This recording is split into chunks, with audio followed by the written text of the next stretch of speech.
run wires all over your Toyota Tacoma. This is the best way.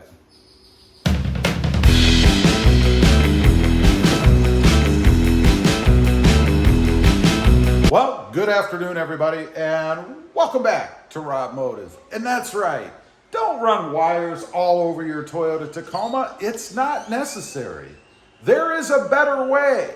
This is the best way, in my experience. Real quick, before we get into it, make sure you smash that subscribe button and click that notification bell so that you don't miss out on any upcoming videos. So what I'm talking about is a way to add electric accessories like lights, train horns, amplifiers, anything that's electronic that you need to be in the engine bay of the Toyota Tacoma to add in. You know, I have seen numerous installs, numerous examples of people that have added 3, 4 electric accessories in their Toyota Tacoma, and it looks like a rat's nest in the engine bay. Have you ever seen that? All kinds of wires and things draped over, thrown in, even taped against the wall or the side of the Toyota Tacoma in the engine bay. It's simply not necessary. What I've got and what I've had for, 2, maybe 3 years now is the Trigger 4 Plus. It is a wireless accessory controller. Now, let me say right off the bat, I'm not sponsored by these people.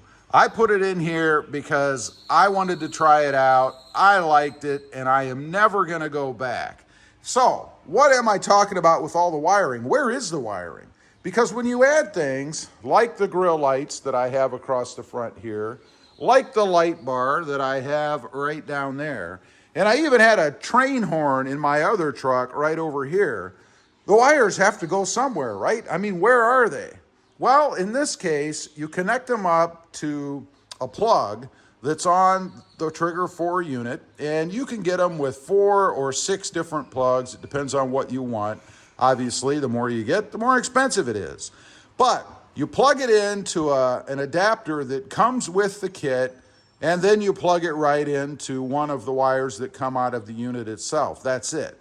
And then you can stow all the wiring out of the way. And in the Toyota Tacoma, I have found the best place is right down here. I mean, look at this gaping hole down here.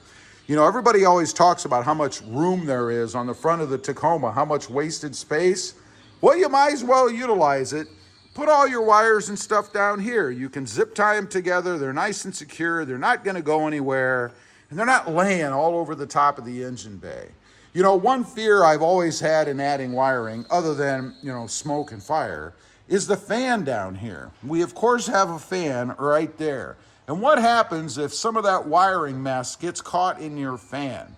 You know, I'll tell you, when I first put this unit in my other truck, I had it secured up here. And the reason is mine was a manual. There was a clutch reservoir for fluid up there, and I couldn't mount the unit right there because the holes that are already in the truck, by the way, were taken up by that reservoir. In this truck, it's an automatic, so I can just mount my bracket, which, by the way, you can get from these people as well, to go ahead and create a shelf and mount it right there on the side. But I had mounted my other one right here. I drilled a couple holes here and mounted it right here. And then I didn't secure a couple of the little pigtails or wires that actually come out of the unit itself. I started the truck and I heard this tap, tap, tap, tap, tap, tap, and I thought, oh no, what have I done? Well, one of them was hanging down and it was right across here, and the fan was just lightly tapping it as it was spinning around. You certainly wouldn't want that to happen with a rat's nest of wires up here. If it fell down into that area and then started to spool around your fan, you can just imagine the disaster that would be. But look at how this is. I have right now 2 different wireless or accessories. Well, they are wireless, but 2 different accessories in the form of, as I mentioned, the lights in the grill and the LED light bar down there. You can't see any of the wiring. Really, the only thing you can see, I suppose, is the wire that powers the wireless unit itself. That's it. It's grounded here in the side, and then there's one other wire that connects into a fuse that enables the unit to be off when the truck is off. In other words, there's no draw.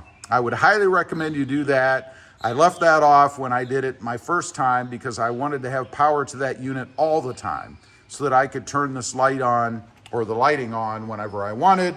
It does drain the battery. So I would recommend installing that little wire, the yellow wire right there, and it does come with the unit already wired in. It's pretty simple to do. I do have an installation video of this. There's actually 2 or 3 on the channel, so check those out if you want to see how to put it in. But let's go ahead and I'll show you how it actually works. Okay, right here is the wireless controller. It does have the ability to mount it via a magnet on the back if you want. I have found it just as easy to store somewhere in the truck so I can just grab it when I want it. Now, how it works, and I actually only have 2 hooked up right now, the light bar, and then the front lights is what I'm calling the lights in the grill. So you're standing away from the truck as I am now. I do have the truck turned on to accessory mode. You just flip the switch. Look at that. Lights up the lights there, lights up the light bar down there. To turn it off, just do it the same way, in reverse. Now, some people have asked, well, what happens, because there is a battery in this, if the battery goes dead? Well, they've got that covered as well, because there are buttons on the controller itself here that you can push to activate things as well.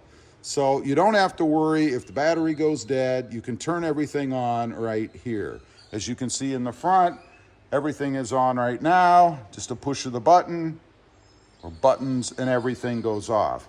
So you're not going to be left stranded if by chance that battery should go dead.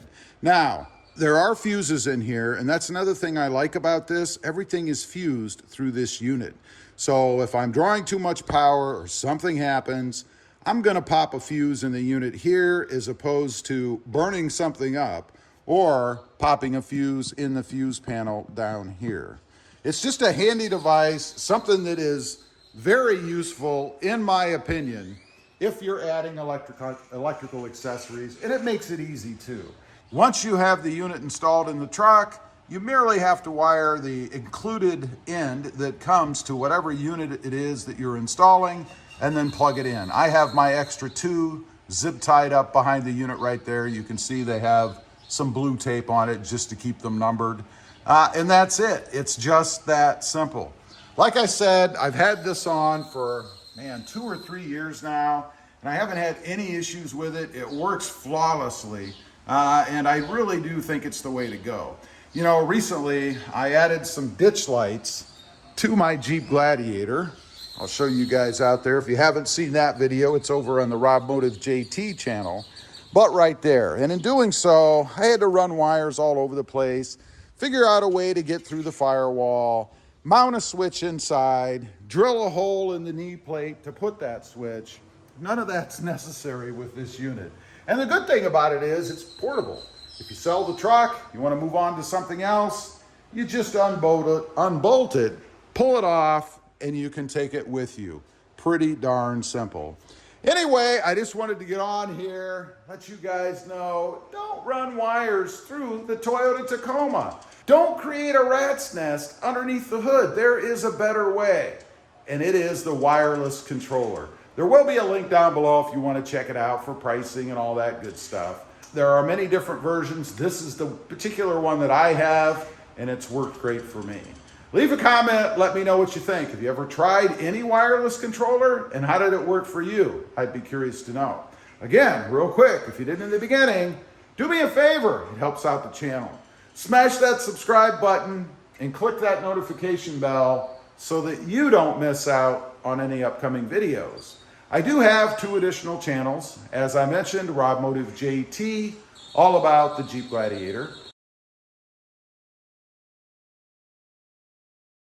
and RobMotive FST, all about full-size trucks, for now. Check them out, and if you're interested, please consider subscribing. Thanks for watching. Stay safe out there. Bye.